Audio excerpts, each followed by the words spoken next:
Hare Krishna.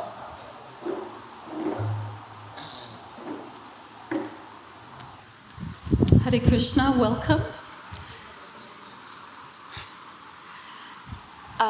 So thank you for joining us for Prabhupada Night. And we're hoping to do this the last Wednesday of every month, where we will invite all of Srila Prabhupada's disciples that are in Mayapur to speak. And we want to create an intimate, personal environment.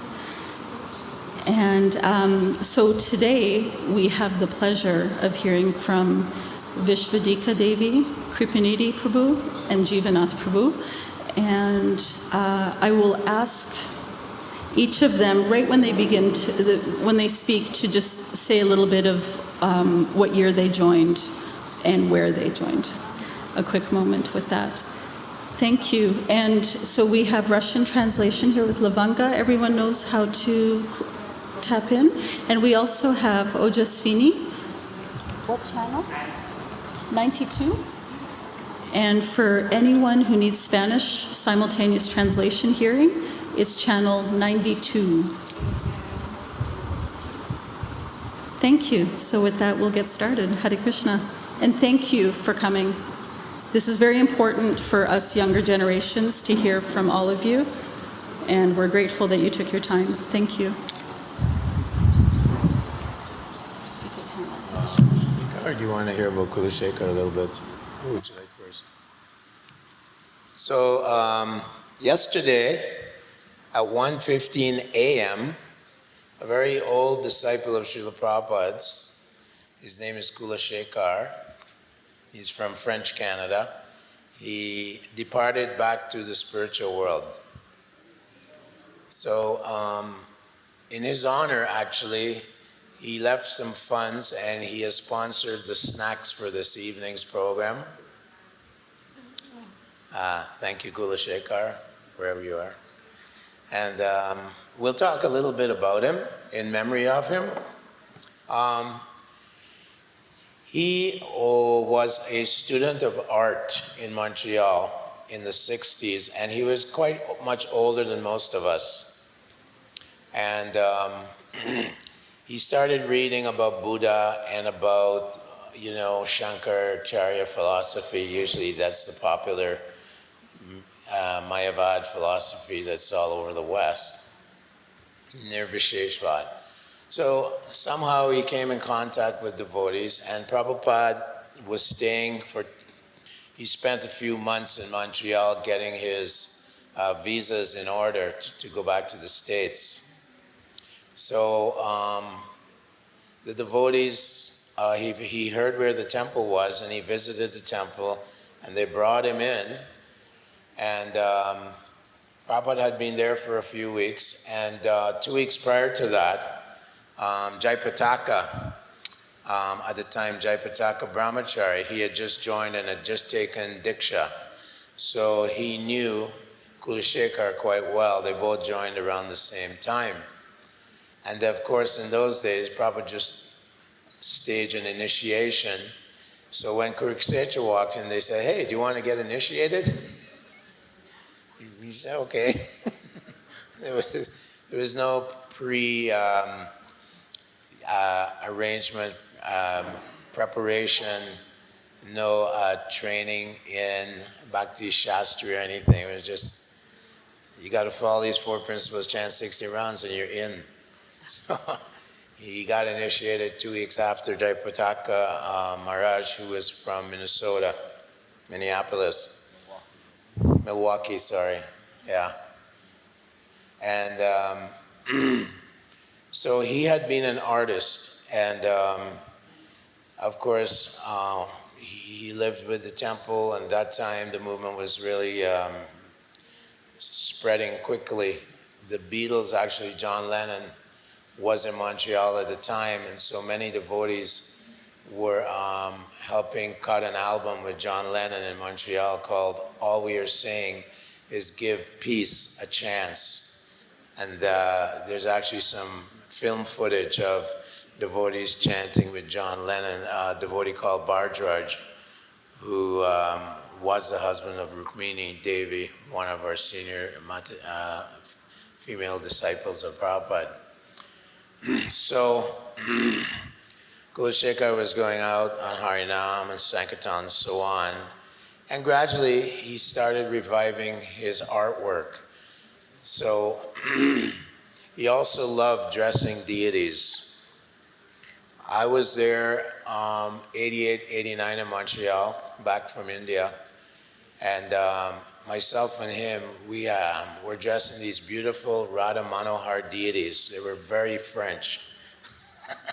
Very French deities, very beautiful, very large, Krishna, black Krishna. And the outfits were beautiful. They would import fabric from France, like French lame, French lace, really exotic material. And so the outfits were great. And remember, people would just visit. These were like mainstream people, not young, youthful, revolutionary kids. But these were, is it going to work? No. It's gonna work. Now it's going to work. So we would compete with it, not compete, but we compared with each other how to, dressing the deities very, very beautifully. And we both liked to dress Krishna like a cowherd boy. So it was very informal looking dress. It wasn't like Lakshmi Narayan, it was more like Krishna in the forest of Vrindavan. So at the same time, I noticed that Kulashekar, of course, he lived in a very rural area prior to the 80s, and he was painting, and he became famous for French Impressionism, French art. It's called Impressionism, like Renoir and those people. And he would paint rural scenes of rural Quebec, where there'd be covered wagons with oxen or horses pulling, and houses made of stone, like those kind of sentimental paintings. And he's getting tons of publicity and popularity, and his paintings are in the prominent museums in Montreal. So he would take all the money from his artwork. I mean, a tiny painting like this, I remember, was $800, and that was in the 80s. So he did large ones, 3 feet by 2 feet. I don't know how much, but so he was sending a large amount of Lakshmi to New Vrindavan. He was supporting the New Vrindavan project, because he liked farms and so on. Ultimately, he ended up in Sharanagati, where we lived in Western Canada. We have a large farm there with about 20 families there and so on. So he went there and he built a large building, and he lived downstairs, and the upstairs was turned into a temple. It's probably, the temple room's larger than this here. It was very nicely made, and he donated it, the whole property, to ISKCON a few years ago. So that is more or less what I knew about him. We had nice exchanges about deity worship, and he told me a few years ago, he said, I want to die in Mayapur. So I said, okay, let's do this. Let's go to get you to Mayapur. So I took him, and they found out that he didn't even know any of his documents. He had no document. Everything that all his paintings he sold, he only accepted cash. And then he'd somehow send the cash to New Vrindavan or whatever. He never dealt in an official way with the government. So we had to find out when he was born to get all these documents prepared so he could fly to India. And we did that over about 2-3 years ago before he got here. I had to take him around. He didn't know how to use a computer. He didn't know how to use a phone practically. And so we're sitting in these government offices, and the ladies trying to get this information. But they were very helpful, actually. They were very sympathetic, because, he's 80 years old, trying to go to India. You want to go to India, 80 years old? Yes, spiritual oasis. Okay. So Kulashekar was very devoted to Srila Prabhupada. When we did Harinam Sankirtan in the parks in Canada, he would always come with BTGs and he'd hand out BTGs to people. He loved Kirtan, Harinam Sankirtan, he loved distributing BTGs. So we would do that in the good weather. Whenever it's good weather, we go to the parks in Kamloops and distribute back to God in magazines, and he loved doing that. Yeah. Kulashekar Ji Ki. Yeah, since he arrived here in Mayapur, every Guru Puja, I would encourage him to go up first, because actually, other than Jivanath, he's the senior-most Prabhupada disciple in Mayapur, and he would never do it.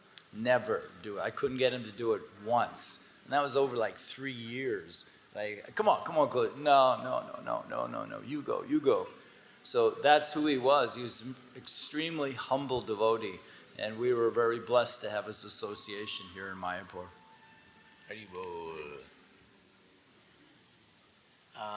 Vishvadhika, would you like to tell us about your adventures with Srila Prabhupada? Say yes. It's more in the singular rather than the plural. Om Aginatimurandasya Ganagana Silakaya Chakshurum Militam Yena Tasmai Shri Guruve Namaha. So actually my first association with Srila Prabhupada was, he wasn't there. He was, because the first time I really met the devotees, face-to-face encounter was on the Lower East Side in New York, Tompkins Square Park. And to be honest, I was quite intoxicated at the time. I was on the end of an LSD trip, and I was not a very happy person. I was not, you'd think I would have been. I was, in this free society. Everyone was doing all these wild, crazy things, but I was actually very unhappy. And while we were chanting, this evening, I was thinking of that first time that I chanted with the devotees in Tompkins Square Park under that tree that we all know so well. Prabhupada wasn't there, but his disciples were there. And that was the same as Srila Prabhupada being there. And actually, this has been, for my whole Krishna consciousness, my association with Srila Prabhupada has been through his disciples, through his grand disciples. And that association is not to be, we all like to hear stories from devotees who have directly associated with Prabhupada, because that's very, very special. But we all have Srila Prabhupada's association. And this is one thing that I didn't come to the movement in 1967 when I first chanted with the devotees. I had to be slapped around by the material energy for a few more years. And it finally came in 1972. And what actually convinced me, I was in a very bad state, but what actually convinced me was I walked into the temple when it was on Henry Street, and Radha Govinda was standing there in all their beauty and attractiveness. And Lord Jagannath, I looked at him and I thought, oh, it's really amazing. Krishna even comes in a modern art form. It's very, very amazing. It's quite a progressive movement. But there in front of the altar was Hare Krishna, Krishna Krishna, Hare Hare. Hare Ram, Ram Ram, Hare Hare. Like a nice framed sign. So I thought, oh yeah, I remember that. I remember chanting with the devotees. So I started chanting. And even though I was so miserable, even more miserable than I was 1967, when I started chanting, I could feel all of this nonsense just disappearing. And then I walked out and I read Srila Prabhupada's book, Perfection of Yoga, in the book room. And I had a little glimpse. I'm not this body and I'm not this mind. I don't have to identify. And this was the beginning of my Krishna consciousness. From that point on, I knew that this was for me. So I stayed in New York a few months, and during that time, Prabhupada would often come to New York. During that time, Prabhupada came to New York. So I was very fortunate. I was asked if I would like to clean his quarters in the morning. When Prabhupada would leave for his morning walk, we would go and clean his quarters. So, oh my goodness, I was so happy to be able to do this personal service. So I of course agreed. And one morning, Prabhupada, I think it was pouring rain or something, but Prabhupada didn't go. So we were told, you can go in and clean, but if Prabhupada walks into the room where you're cleaning, you should leave. Okay, we all understood. So my service,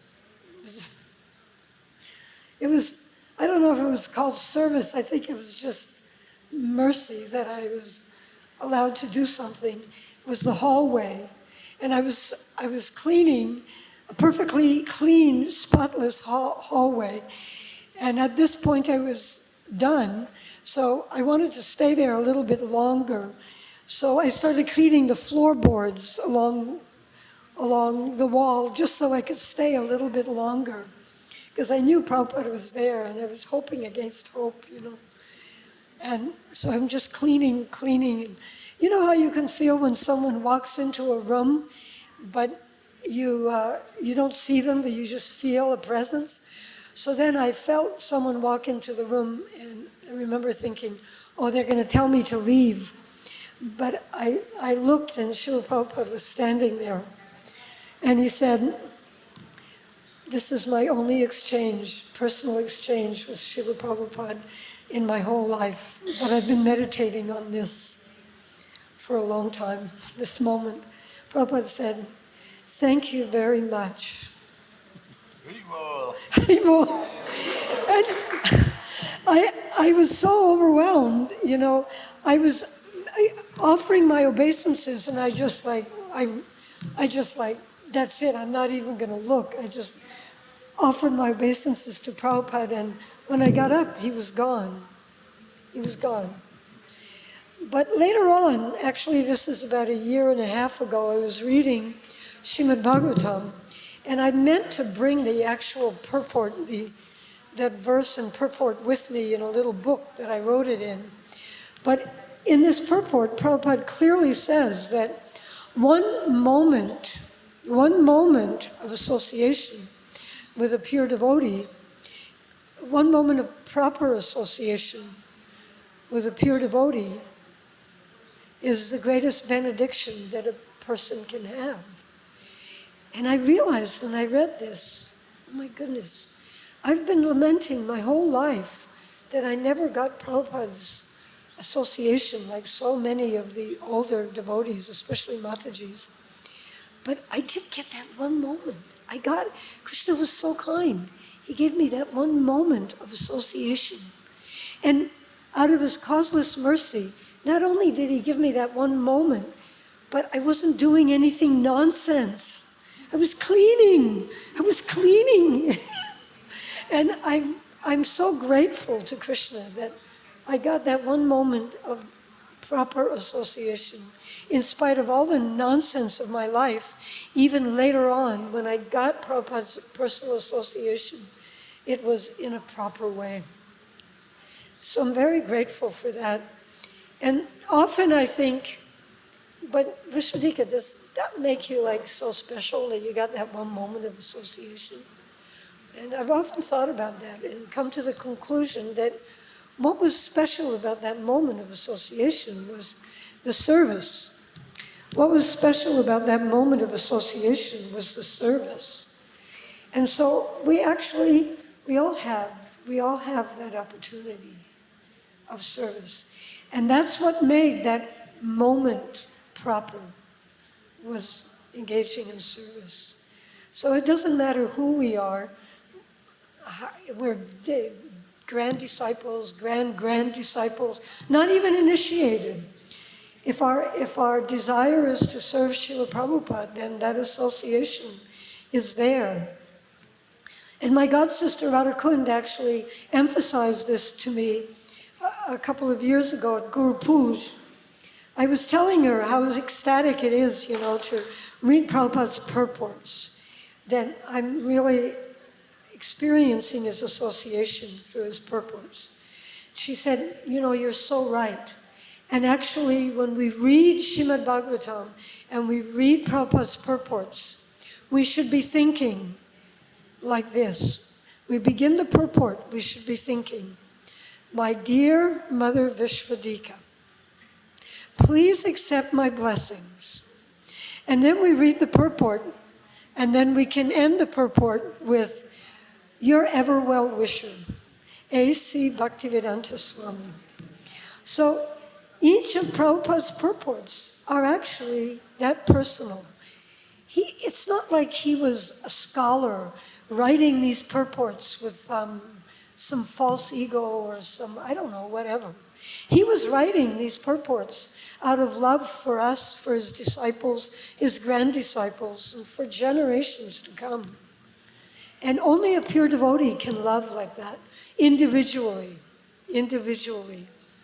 Devotees would often experience that. Prabhupada would give a class, and devotees would walk out saying, wow, I think Prabhupada gave that class for me. That he must have known what difficulty I'm in. And so many times devotees would experience that. And this is the nature of a pure devotee, because he's representing Krishna. He's representing Krishna for his disciples. So that personal connection is there without any extraneous endeavor. For me to have a personal connection with somebody, I have to make a real endeavor. But Prabhupada didn't need to do that. And so many years, for most of the years of my Krishna consciousness, I have to be honest with you. I left Krishna consciousness in 1998. It's the saddest memory of my life, and came back in 2011. And I just want to share this before I move on. I realized when I came back, it was my god sister Malati who helped to bring me back, and my other god brothers and god sisters in New Vrindavan. And I realized very quickly that this was Prabhupada's special mercy. I may have lamented that I didn't get Prabhupada's association, but when I needed his association, when I needed his mercy, he pulled me back through his disciples, through his grand disciples. And so I'm so grateful for that association. And for most of those years, I was in New Vrindavan. And a lot of devotees hear about New Vrindavan and they think, actually I've had devotees go, oh, Prabhu, really? Oh, that's terrible. You were in New Vrindavan? Oh, I feel very sad for you. And actually, it was the opposite. It was the complete opposite. There was some difficulties there for a number of years, or before 1998 and after. But for most of those years in New Vrindavan, being in New Vrindavan meant that we were completely absorbed in the consciousness that Prabhupada is coming. Prabhupada is coming. It's not because he came there that often. He didn't. You were saying that to me a minute ago. But actually, Prabhupada didn't come that often to New Vrindavan. But we were building a house for him for many years. It became Prabhupada's palace. It became a samadhi. It became a place to honor Prabhupada. But originally it was supposed to be a house for Prabhupada to come and translate. There was a kind of competition at the time in the movement. What can we do to get Prabhupada to come to our temple? You know, what can we do to get Prabhupada to come? So this was New Vrindavan. We were building a house, a very special and beautiful house. And this house was built entirely by devotees.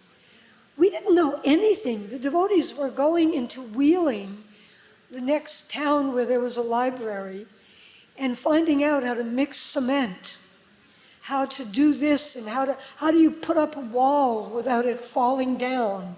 How do you do this? How do you do that? And the whole thing was built by the devotees. And the whole consciousness of New Vrindavan was simply, if we build this house, Prabhupada will come. If we build this house, Prabhupada would come. And then Srila Prabhupada left his body before the house was finished. But you know what? Srila Prabhupada came. He came because we were so absorbed in that consciousness. Even I was an ashram teacher for many of those years.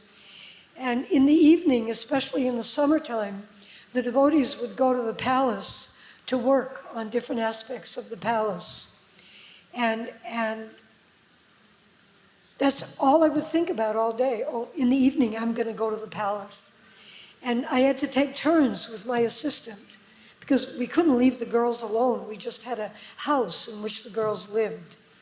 So this was our consciousness constantly, that Prabhupada is there or Prabhupada is coming. And I'll just end with this one beautiful little story. Right before the installation or the inauguration of Prabhupada's palace, that summer, the devotees worked so hard that actually there were devotees there 24 hours working on the palace. And devotees, especially the brahmacharis, were just sleeping on pieces of styrofoam or cardboard wherever they could in the palace. And then at one point, about a month or maybe 2 months before the finishing of the inauguration, Prabhupada's murti was brought, and we had his Vyasasan there. And the place was still being constructed. There was, sawdust everywhere and whatever. So they put Prabhupada inside, underneath a scaffolding, and on his Vyasasan, and they surrounded it with plastic so he wouldn't get full of dust and dirt. And every evening, one brahmachari would go. He would take an artik tray, and he would go inside Prabhupada's little temple room and offer artik to Srila Prabhupada. And that really reminded us that Srila Prabhupada was there. And if you go to New Vrindavan today, and you see Srila Prabhupada's murti when you walk into the main temple room, this is exactly the same murti of Srila Prabhupada that we worshipped back then. So I don't have very much time, but should I ask for questions now? If anyone has a question or a comment. How old were you when you joined? How old was I? 25, 26, something like that. Yes. How about your initiation? I'm sorry, I didn't hear that. Your initiation? My initiation? I came to the movement in 1972, and I was initiated in 1973 on Radhastami. It wasn't quite as quick as, but even in those days, compared to now, that was 1 year. I'd been actually a devotee for 1 year. I barely knew what I was doing. I barely remember my initiation. I think I was in a state of shock.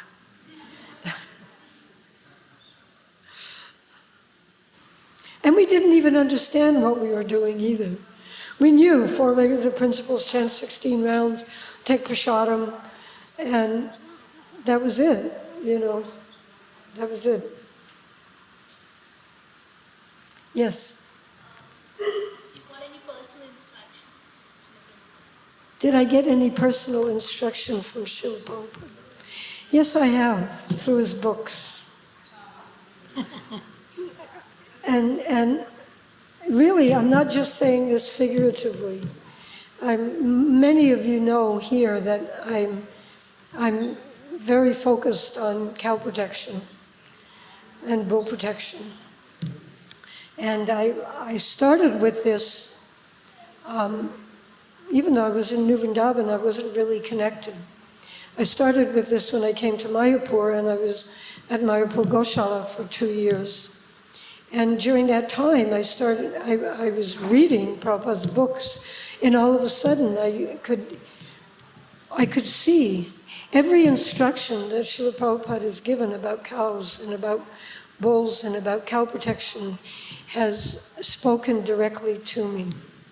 So in that way, I have had a personal, yes.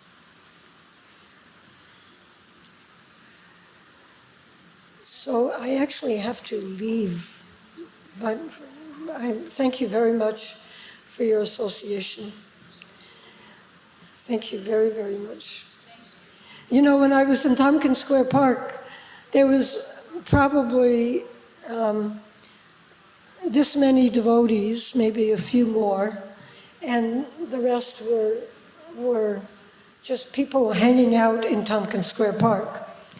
So now it's so wonderful because look at all the devotees. Look at all the devotees, and you know, if it wasn't for all of you, all we would be doing is sitting here like a bunch of old people remembering the good old days. And that would be actually depressing, like anything. Can you imagine if you weren't here, if it was just us remembering the good old days? Yeah, right. So because of you, we're not doing that. We're not doing that. So thank you very, very much. Hare Krishna.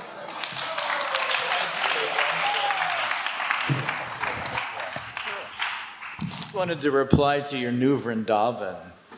I'm one of those people. I was there on traveling Sankirtan. I came from Philadelphia, a group of about 4 of us.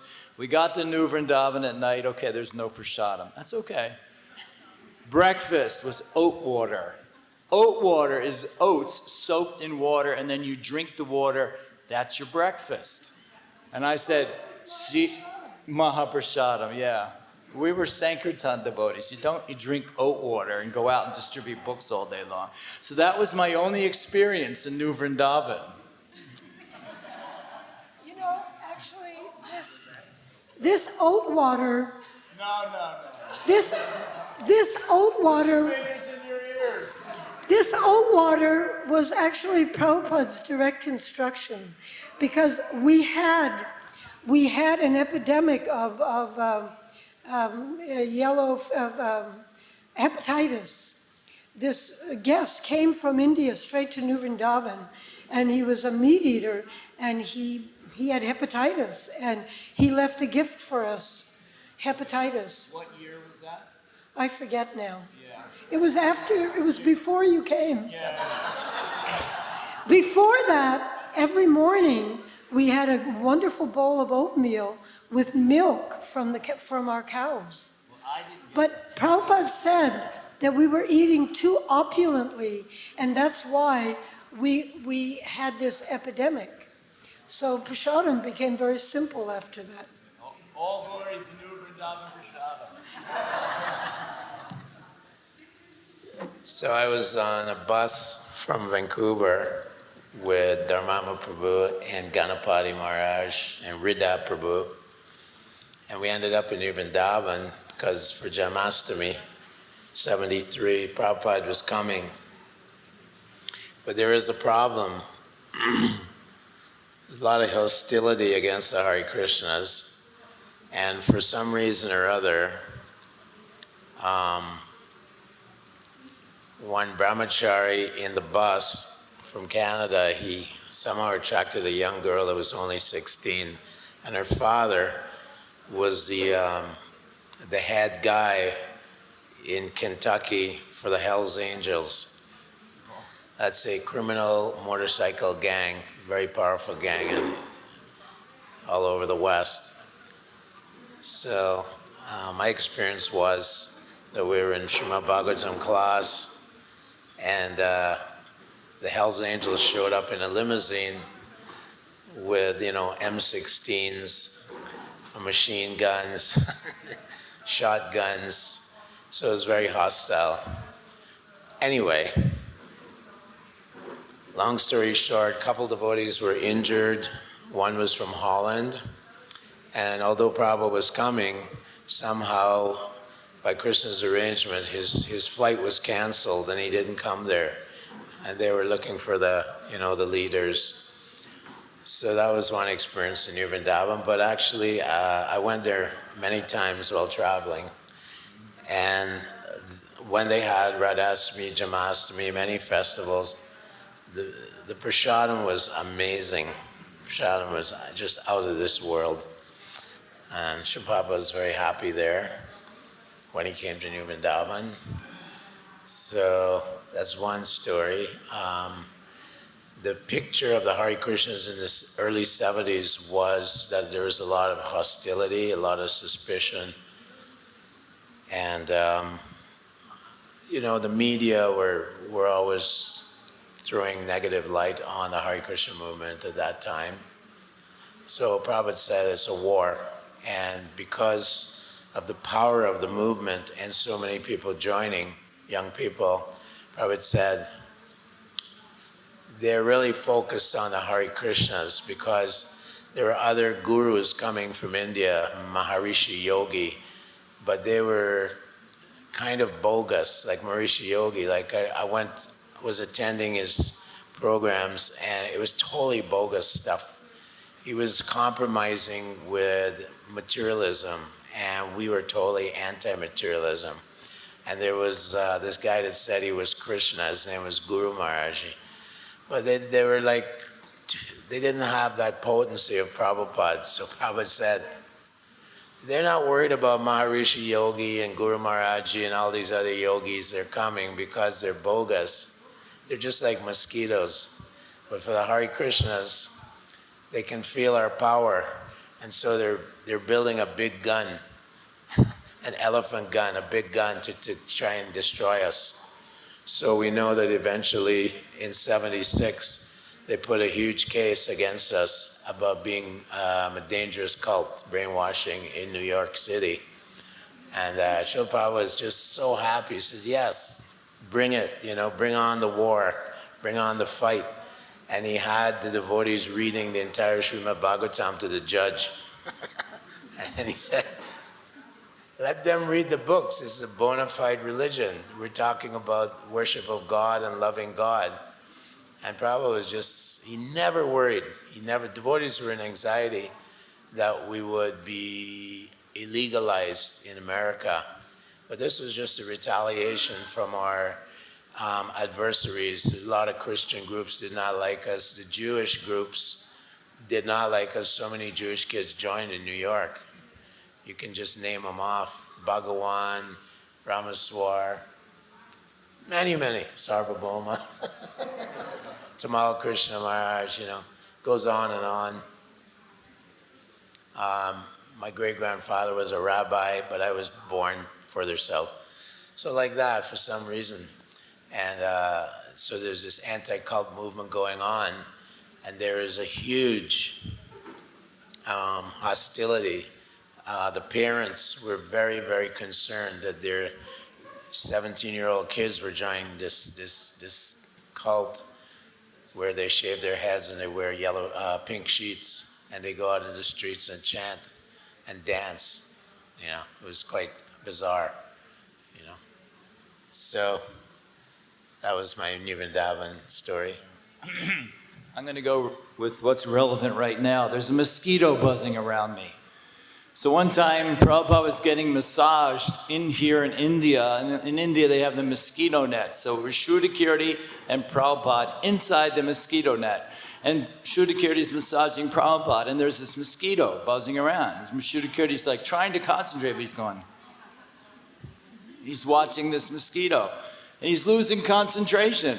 And he's, okay. And you could hear it, obviously, when there's one mosquito inside your mosquito net, that's all you can hear is this mosquito. So Sridham was just like so focused on this mosquito. And finally, the mosquito landed on Prabhupada. And Prabhupada says, he has attacked, now you can kill him. And Sridham got the mercy of smacking Srila Prabhupada.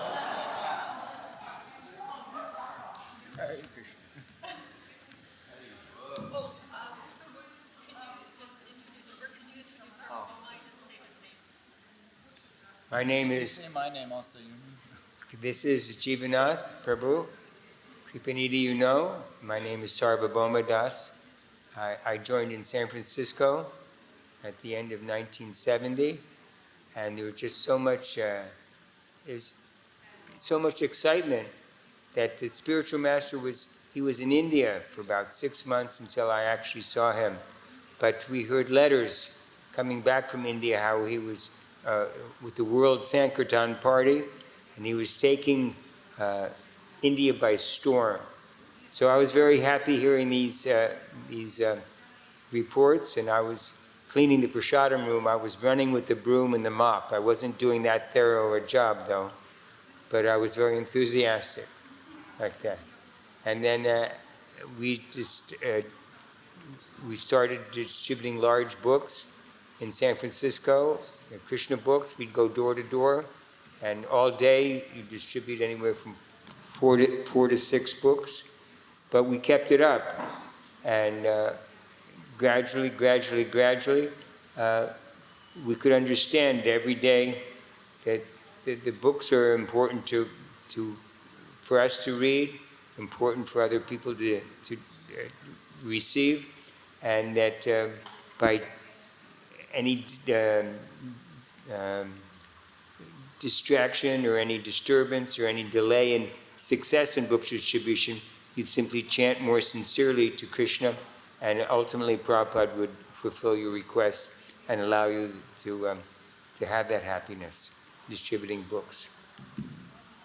Oh, one little thing about New Vrindavan, I have to throw it in, is I remember going there for a couple of festivals, and there was some sort of creek or river to bathe in, but you had to keep hopping up and down so your feet didn't freeze on the bank.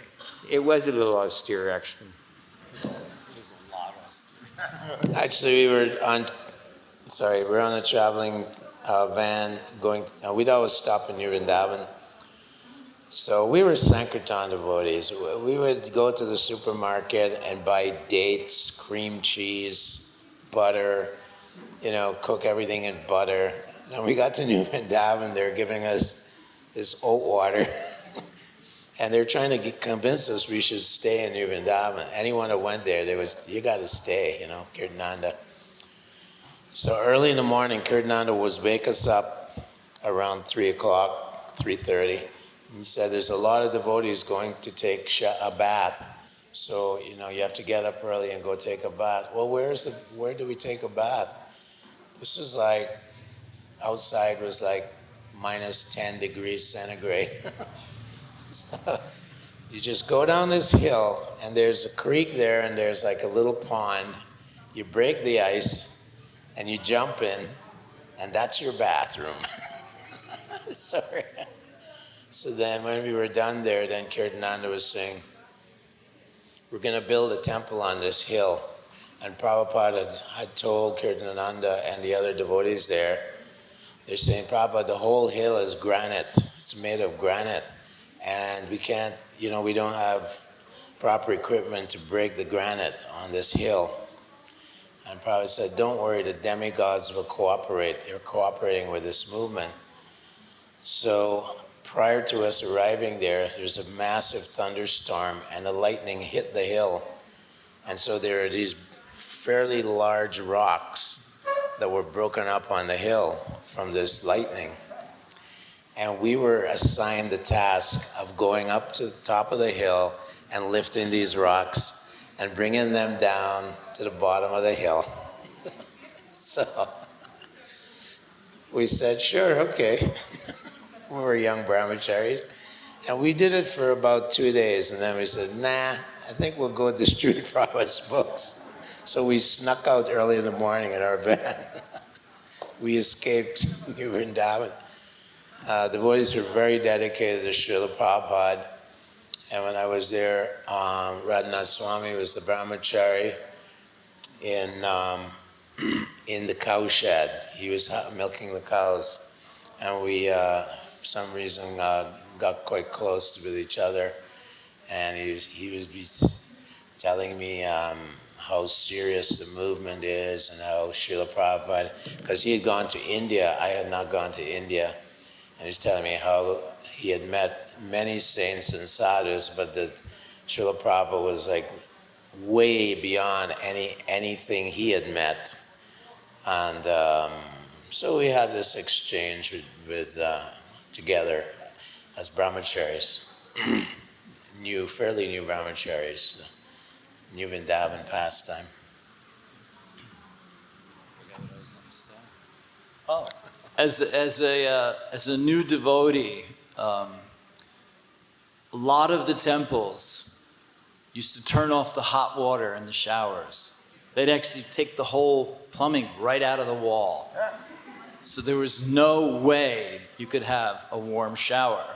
Now this was very nice at 4 o'clock in the morning. It certainly got you off to a Hare Krishna start of the day when that cold water would hit you. Now I'm from the East Coast, and the East Coast, it's very, very cold. It snows, you know, Fahrenheit, it's like goes down to 25, 30 degrees Fahrenheit, which is pretty cold.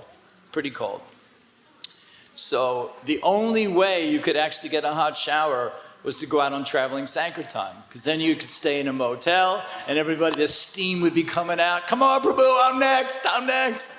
So that was the only way you could get a hot shower when I first joined the Hare Krishna movement. Yeah, I remember in San Francisco, as they say about San Francisco, it said the coldest winter I ever experienced was summer in San Francisco. Because it's, so we'd go out on to North Beach chanting, and I was so shy that I would ask the temple president, I said, could I use a little warm water for the shower so I could thaw out? Because it would actually become frozen. Of course, I was a little very foolish, and I convinced my parents to donate money for long underwear. But when the money came, I said, ha, I gave it to the temple. I fooled you. So that wasn't very mature. But they forgave me many years later. And on traveling Sankirtan, we had the experience of either showering at gas station pumps at 3 and 4 in the morning. Car wash. We never hit the car washes. Or going to universities, and there the students would wake up somewhere between 4 and 6 in the morning and find bald-headed men with ponytails showering in their, and they were a little tipsy from the night before, and they thought that was quite unusual. I forgot what I was going to say again. Jeez, going brain dead. Oh, right, yeah. So I was just talking about Sankirtan. Sorry if it's not a Prabhupada story directly, but when we used to go out and traveling Sankirtan, and we would go to places where it would be very, very cold, like very, very, very cold, with wind and snow, and you're in a parking lot. And at this one particular time, we were doing packs of spiritual sky incense. Now, the spiritual sky incense is a long, thin thing like that. So you'd hold it in your hand, and you would approach people, and that's how you would do your Sankirtan. Get them to take some incense, give them some books, and that was Sankirtan. When we would get back to this motel, we stayed in a motel, because there was like 8 of us, and we'd go, pay for, there's only 1 of us, and then 7 others would run in the room. So there'd be 8 of us in the room. The first guy in would go up to the heater and I remember this so clearly. I'd be like this because my smile would be frozen on my face. I couldn't move my face and my hand. I'd take the incense out of my hand and I'd go, ah! It would like just melt, and I felt, okay, now my hand's back again. It's not just an incense holder. And then you do your face. After you did your hand, you do your face. Okay. There. So there was a little austerity involved with being a devotee very on. Hare Krishna. So in 72, Danavir Maharaj, he was a householder at the time, and he was the president of Portland. So we drove down to Portland, Oregon to meet Prabhupada. And wherever Prabhupada went, so in those days, devotees would rent a house near the downtown. So these are older houses. It wasn't suburbia at all. So some unfortunate fellow rented this house to the devotees. Unbeknownst, to what devotees did. We were like the wild bunch. We were the rebellious kids that dropped out of society. So when we got to Portland, to the temple, Prabhupada had come there, and the first thing devotees did, like all these traveling vans, we had these vans, Ford and Chevys. We were supporting Ambarish's company, Ford vans. First thing they did, there was a picket fence in the backyard, and then there's a lane. There's a service lane in North America, Canada. They have service lanes so that the guys come in the back and they drop off stuff or whatever. So there's a picket fence, and then there's a lawn. And in Portland was famous for roses. So this guy had beautiful rose garden in the front of the yard. The devotees just converged on this house. Prabhupada's coming. They ripped out the fence, backed their vans onto the guy's lawn, and then they started building showers, because there's so many devotees, hundreds of devotees who came there, probably like 200 or so. And the whole place was just, the whole neighborhood was just overrun by brahmacharis and brahmacharis, just these young people. We're anywhere from 15 to maybe 25 years old. And the garden was destroyed. Devotees, we were like so rebellious. So Prabhupada's there, and he's just very grave and very tolerant. And he's giving class on Maharaj Yudhisthira in Hastinapur. So first canto, 8, 9, 10, 11 chapters. Krishna visiting the Pandavas, and he's talking about society and how degraded, there's no good leaders are really bad, and they're exploiting and bleeding the people and causing the death to the citizens, all this kind of, and how Maharaj Parikshit was the ideal devotee of the Lord, although he was a king. So it was a wonderful time, so many devotees. Pradyumna was there, he was the Sanskrit editor at the time. Nanda Kumar was there, he was Prabhupada's servant. And we were just really young and really passionate, so it was always like a lot of halava, a lot of sabji.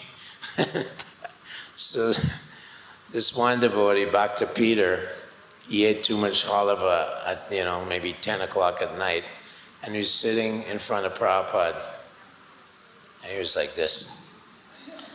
Prabhupada was giving this lecture, very serious, very grave, at that time Prabhupada was very grave, because we were only doing small books and kirtan all day. And he kept telling, I want you to do my big books. Bhagavad Gita, Bhagavatam. He kept translating Bhagavatams, you know. So I noticed he was very grave.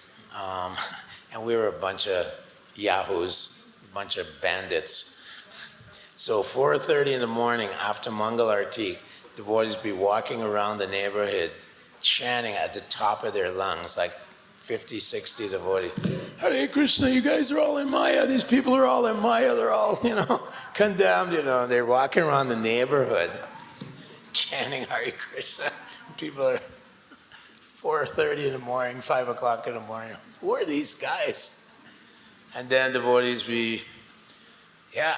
Prabhupada's taken over the world. And they go into people's gardens, pick their flowers. It's for Krishna, come on.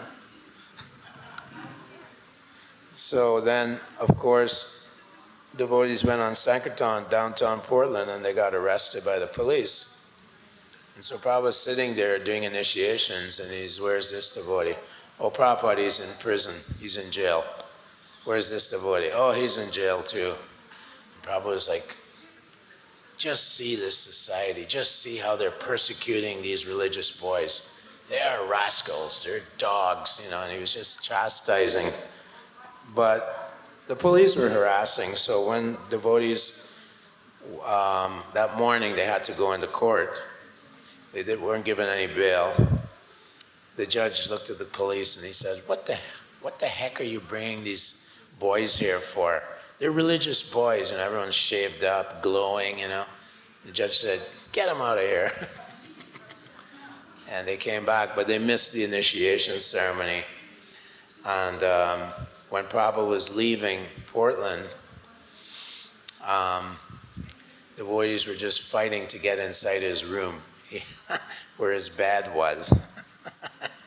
And anything that Prabhupada touched, it was just stripped. They stripped the whole room.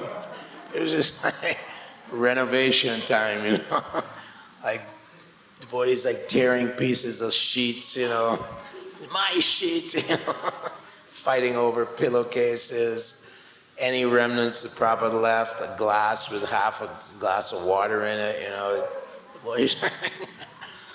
In this way, when Prabhupada left, that room was just like picked clean, just like picked to the bone, as they say. And that was the first time I met Srila Prabhupada, and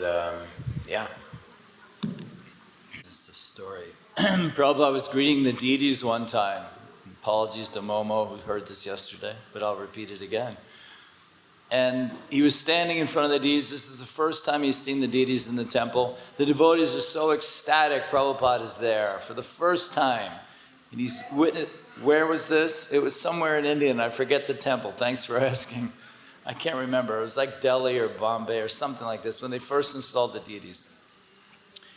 And so Prabhupada was just totally immersed in looking at the deities, and just this loving exchange was going on. And all the devotees were in ecstasy seeing Prabhupada like this. But the temple president noticed there was something a little bit wrong. So he said, Srila Prabhupada, the flute's in backwards. Krishna's flute is backwards. So the playing end was, it's like this. And Prabhupada says, oh, that's okay. Krishna's all powerful. He can play from either end.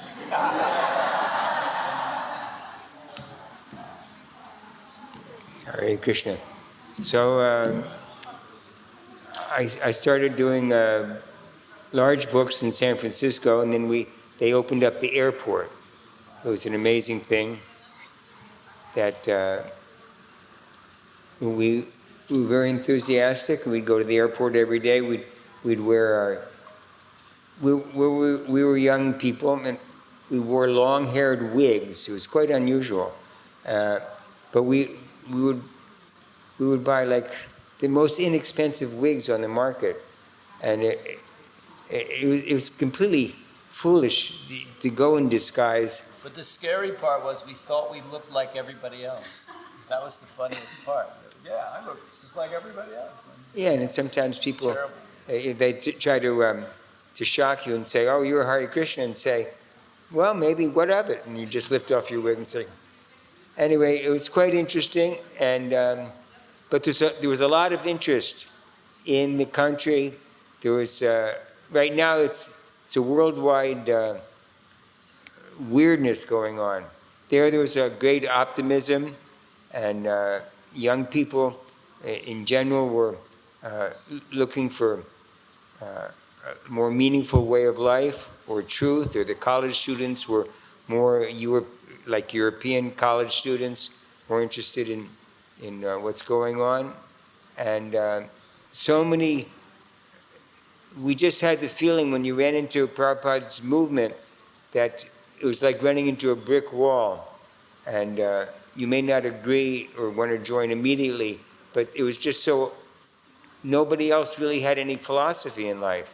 And this had complete philosophy, plus it had wonderful devotees, it had wonderful dancing and chanting lifestyle, and you just felt like you wanted to be part of this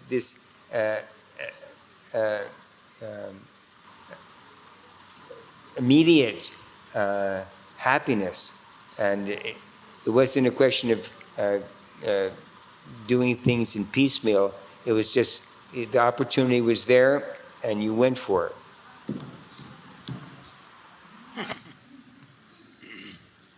So, so we would visit Prabhupada in Los Angeles. We were called West Coasters. So we drive down to Los Angeles. And I noticed that the breakthrough in book distribution was Christmas Marathon 1972, when we discovered Christmas. And at Christmas time, people just pull out their wallets and they just give money. They just want to be nice. Jesus' birthday, Christmas time. So we discovered Christmas. So Prabhupada was very amazed at the amount of books that went out in the month of December, 72. I think it was over 1 million books in 1 month in the North American Yatra. So Prabhupada was very happy when he came to Los Angeles. And in 76, he was just in bliss. And all these professors would come to see him, and big people would come to see him. And Stilson Judah, he wrote a book, what was it called? Hare Krishna Movement? Hare Krishna Explosion. And he really loved Prabhupada. So there was a girl who would go to Stilson Judah's house. She was a young girl in Berkeley area, San Francisco, Berkeley area. And she noticed that in his basement, he was a Christian scholar at Berkeley, UCLA Berkeley, and big theologian. But every time Prabhupada came to Los Angeles, he would go and talk to Prabhupada and agree with Prabhupada, yes, no one's following Christianity, and this is the real devotion, is devotion following the principles of religion. And he's very humble, very cooperative with Srila Prabhupada, and he always gave 5-star recommendations to politicians about Prabhupada. So this young girl, she was friends with Stilson Judah's family, and later on, she met devotees just a few years ago, and she's a woman, adult woman now, and she was going to buy a Bhagavad Gita, and her friend said, no, these are cults. So then she was looking at the Gita, and she saw that there was the scholarly eulogies of Srila Prabhupada's Gita, and Stilson Judah's eulogy was there. And she knew Stilson Judah as a young girl. And she said, I'm buying this. Stilson Judah's recommended it, I'm buying it. And then she told the devotee that when she was a little girl and visiting Stilson Judah's house, he had an altar in his basement, and he had Jesus, and he had Srila Prabhupada, and he had Prabhupada's books. So he was secretly being a devotee by Srila Prabhupada's association. He was so amazed by Srila Prabhupada. Hari Bol!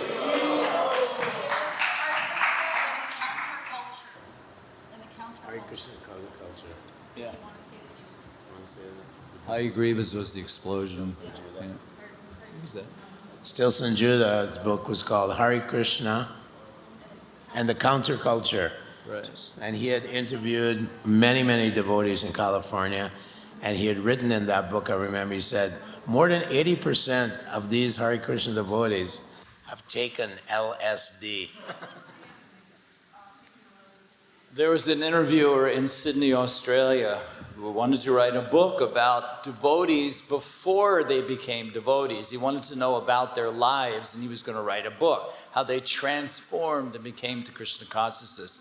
So they asked Srila Prabhupada, is this okay if this man who's writing a book will interview the devotees? And Prabhupada said, waste of time. Their lives were all black, dark. No reason to do this. So he completely blew the guy out and he left. Didn't write the book. I'll do one more since I'm in the mood.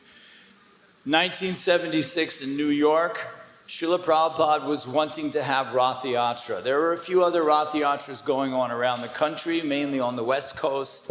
But as you know, Prabhupada had a special love for New York, and he wanted to have a Rath Yatra.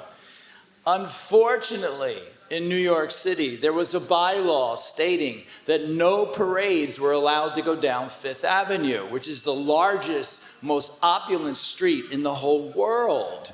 And this is where Prabhupada wanted to have the Rath Yatra, down Fifth Avenue.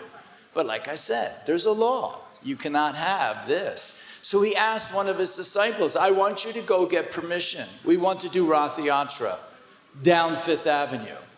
And the devotee, of course, is going, okay, Srila Prabhupada, I'll go ask, knowing that there's no way they're going to get permission. So he goes into the office, and he says, I'd like to get a permit for doing a parade. Oh, really? Where would you like to do that parade? Down Fifth Avenue. And the woman at the desk says, well, you do know there's a bylaw stating that there are no more parades. The reason there was no more parades is because 2 years prior, they allowed a parade, and the people got so crazy, and the police had to come, and they were breaking windows, and it just got totally out of. That's it. No more parades. So anyway, he says, if you just give me the paperwork, I've been asked by my spiritual master to apply for this permit to do this Rath Yatra parade, we call it. She says, okay, here's the paperwork. You just do whatever you want to do. So he fills it out, and he hands it back in. And he says, could I actually, see the head clerk with my paperwork? And she says, well, he's really, really busy. And just at that moment, the head clerk steps out of his office and says, is there something going on here? And the lady says, well, this gentleman would like to apply for a parade, and here's his permit. He goes, okay, well, have him come in, just for fun. He sits down across the desk. And the guy's like looking at the paperwork going, you're wanting to have a parade. You do know there's a permit saying there's no more parades down Fifth Avenue.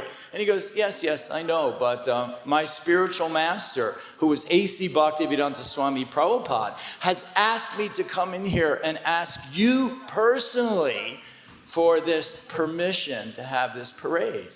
And the guy's looking at it. You guys are the Hare Krishnas, huh?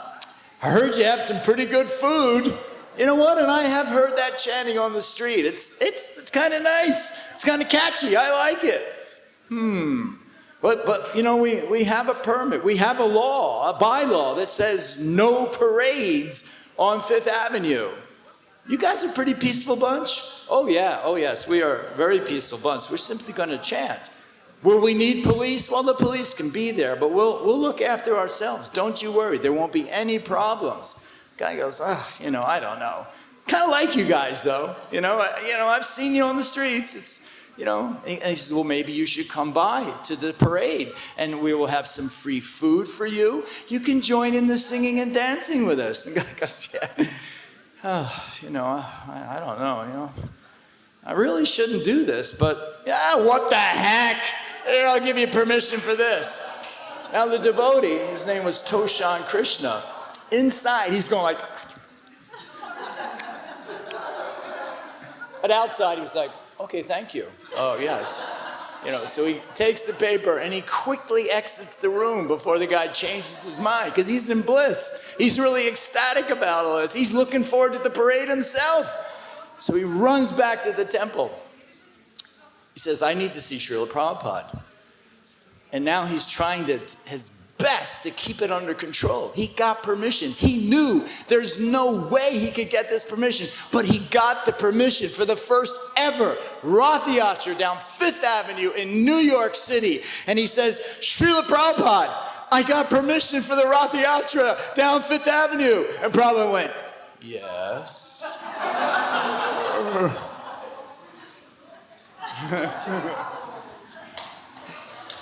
The next problem in New York was immediately where to build the cart. So they applied, there was an old abandoned Southern Pacific, which is the railway, huge train yard on the west side of New York.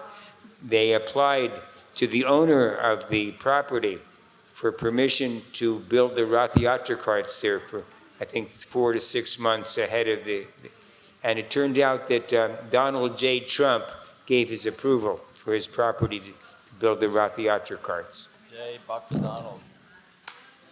Did he get prasadam? I think he got prasadam. They gave him prasadam. Yeah, they gave him prasadam. He came to visit the site, they gave him prasadam. Awesome. What am I doing? Okay. The president, Pres Trump. Shady character, but hey, he got prasadam and he served Lord Jagannath. I got one little one. So we were in LA, 73, 74, I can't remember. And Tripurari, Prabhupada said he had distributed so many books, he was able to almost hypnotize people. And these were like in the parking lots and then in the airport. He would sneak around the bathrooms in the airport in Los Angeles. And people would just be, we were empowered by Srila Prabhupada actually. You could feel the potency of Prabhupada. When Prabhupada's presence was there, the potency was magnified, you know, like Sarabi Swami building those beautiful temples. He said, I felt empowered by Srila Prabhupada to build those, design the temples. He's a genius designer. So Tripurari would go to the airport early in the morning. We would all leave on Sankirtan. And Prabhupada was there, and Prabhupada kept, you know, wow, this is amazing how Tripurari, he would do like 30, 35 big books. In those days, that was a lot in one session, one day. And he's sneaking around the airport.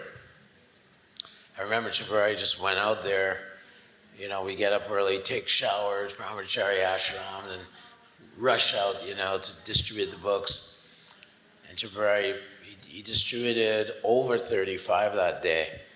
And when he came back, Prabhupada was in his room, but he came to Prabhupada's Vyasa-san in the temple room, and I was watching him, and there's just tears pouring out of his eyes onto the ground, you know. He was like really in ecstasy, pleasing Srila Prabhupada. Prabhupada said, Tripurari is the incarnation of book distribution. It really inspired him. And that, folks, is all I got. Can I do one? Because I didn't get a chance to introduce myself. My initiation was immediately after that Rath Yatra in New York City in 1976. Now, luckily, none of you knew me then, so this will be a real shock to you, but I really thought I was such a cool guy. It's a shock, right? I mean, you know, come on. I mean, I'm so humble now. So, all I ever wanted, I played sports and I thought I was like a rock and roll person and all that kind of thing. All I ever wanted was a cool nickname. Like one name that you just say and everybody goes, oh yeah, Elvis, or, you know, what else can I think of? Sting, just something like that. Cher, well, not a girl's name, but you know, you get what I'm trying to go with this. I just wanted some cool name. So I thought, I'm going to get initiated now. I'm finally going to get what they would say is a cool name that totally fits me. So I'm sitting there in front of Srila Prabhupada. He hands me my beads, and he says, your name is Jivanath. And inside, I was going, woo, yeah! I got my cool name. I got my cool name. I was really, really pumped. I was so excited. Of course, outside, I was just taking the beads. But inside, I was having a party. And Prabhupada looked me right in the eye and he said, Das.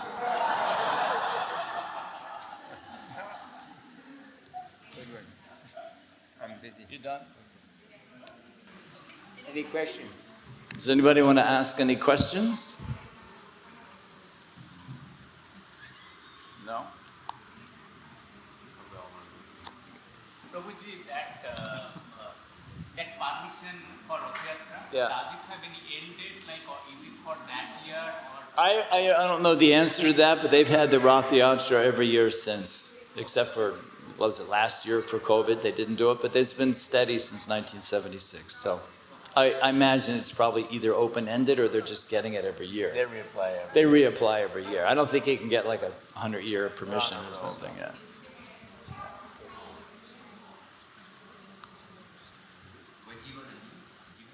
Jivanath. Jiva is the spirit soul, and Nath means Lord. So therefore, I was like the Lord of all spirit souls. And Prabhupada had to, you're the servant of the Lord of the Spirit. Oh, yeah.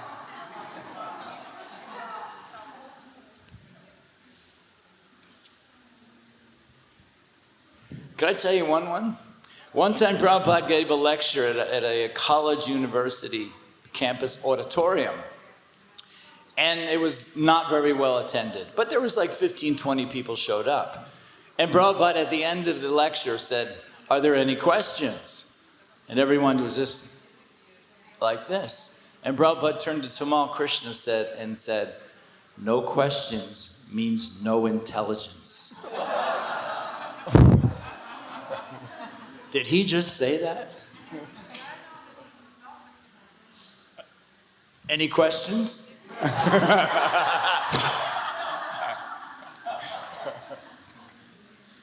For real? Or just putting your hand up? Just putting your hand up. You-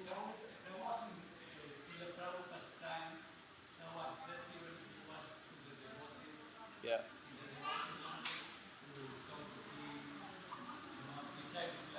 How accessible?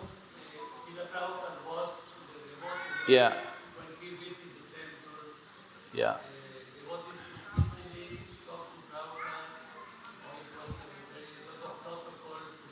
In the 60s and maybe early 70s, that was probably the way.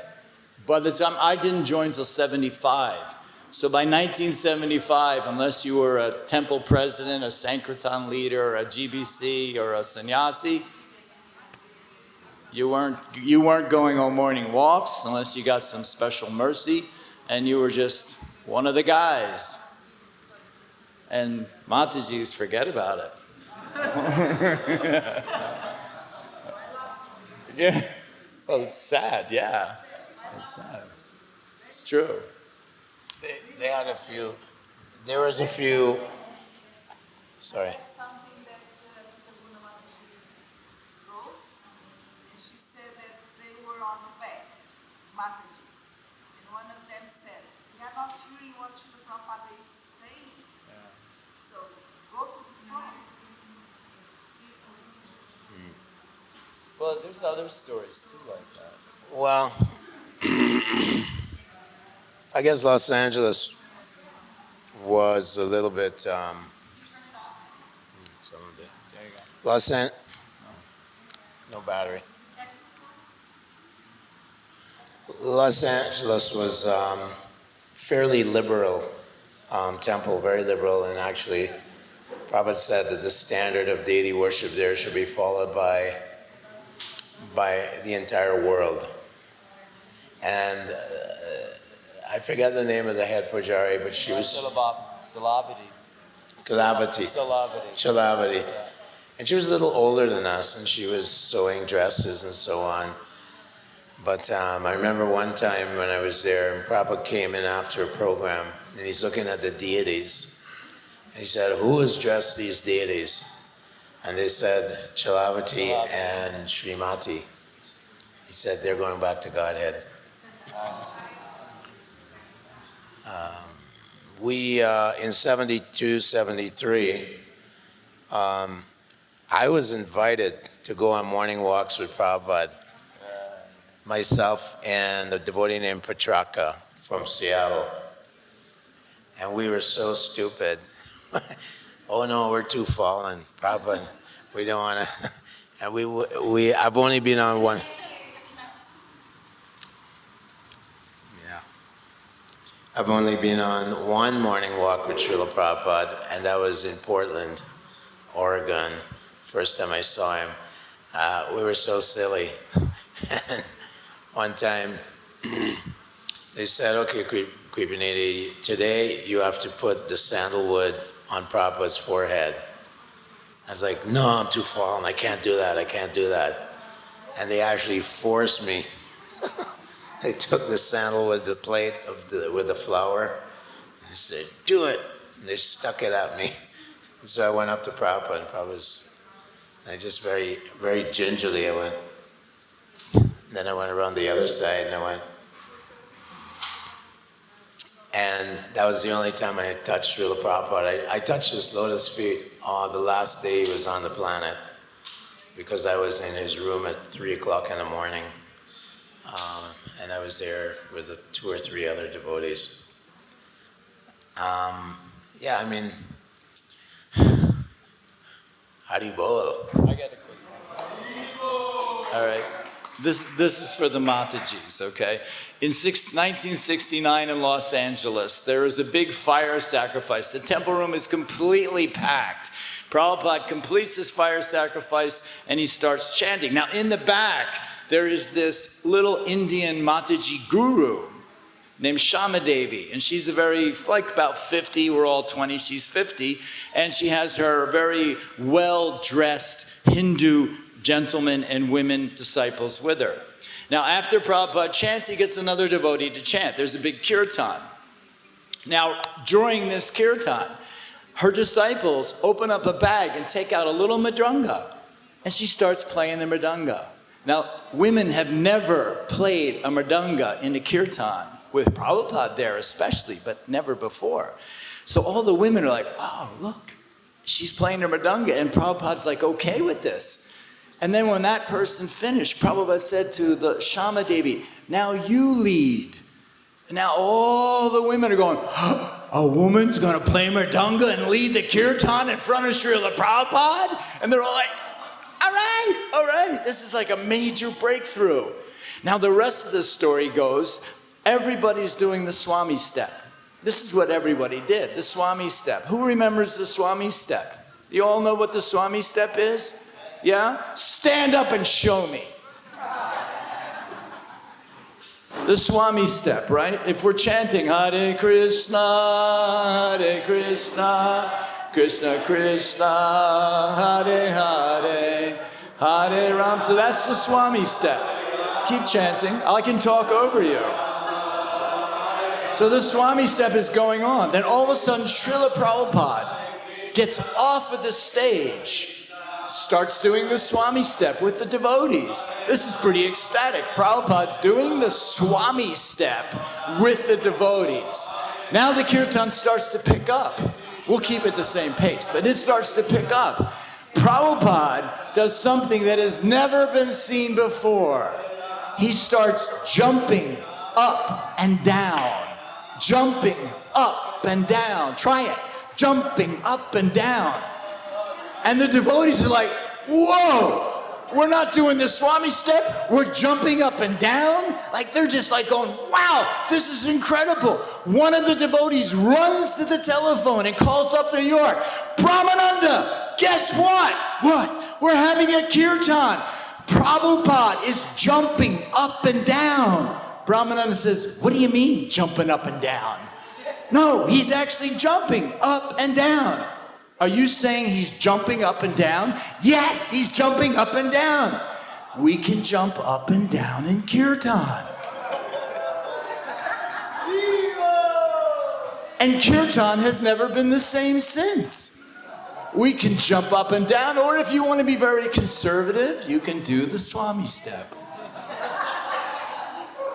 It's up to you. You have the option now to either jump up and down or do the Swami step. Heck, you can do anything you want almost in kirtan now. The ecstasy has been let loose. Srila Prabhupada started it, and now we get to enjoy it. So we're going to have a kirtan now? You want to thank? Haribol, Hare Krishna. Yes, we'll invite you to sit down for a moment, and we are going to finish the evening with a rip-roaring kirtan. And then there will be a little snack after, sponsored by Kulashekar Prabhu.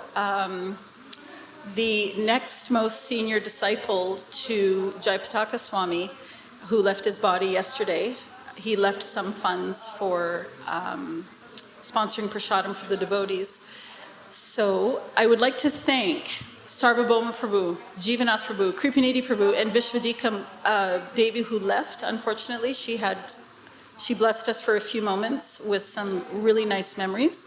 And thank you for sharing your experience with us, because without these stories, we're a little bit grabbing at what Srila Prabhupada wanted. Yes, it's in the books, but you all have the last name Das. This is your family. Srila Prabhupada was your father, and we're your spiritual nieces and nephews, and we're very grateful to hear from you. Thank you. Thank you.